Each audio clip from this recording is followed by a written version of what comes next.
This is a shopping mall in a suburb of Kobe.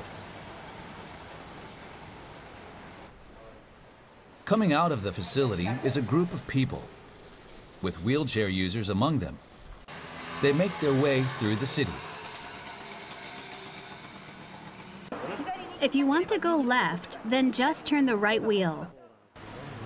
This woman has never used a wheelchair before and appears unsure of how to move about. It's lighter than I imagined, but because of that, it just zooms and it's scary.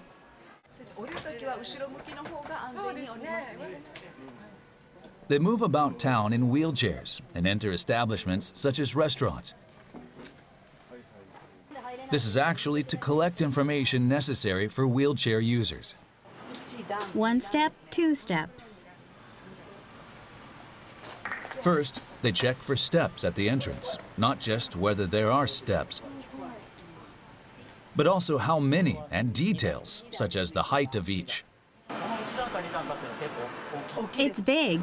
When just 5 centimeters become 2 steps, 1 helper isn't enough to lift up the wheelchair, so knowing how many steps is important information.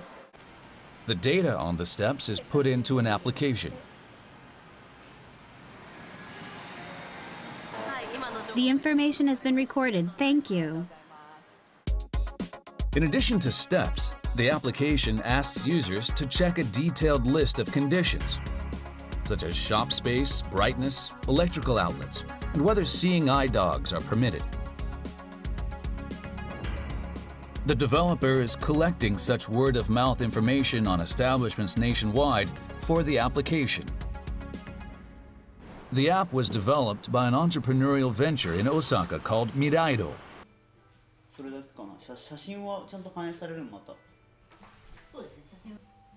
The company is led by the president, Toshiya Kakiuchi, who is himself a wheelchair user. In a wheelchair, my eye level is 106 centimeters high. There are things that I notice only because I'm in a wheelchair. Because of a congenital disease that weakens his bones, Mr. Kakiuchi needs a wheelchair to move around. He started his own company when he was still a student and has been working on ideas that he can pursue as a wheelchair user. The elderly and people with physical difficulties exceed 40 million. Parents pushing strollers also face difficulties. If we can capture this market, we'll make money for sure. Mr. Kakiuchi says by becoming barrier-free, it's possible to make money. In addition to people with physical difficulties, there are the elderly and parents using strollers. Combined, he says the barrier-free market is big. What are you working on? This is consulting work related to universal design at wedding facilities.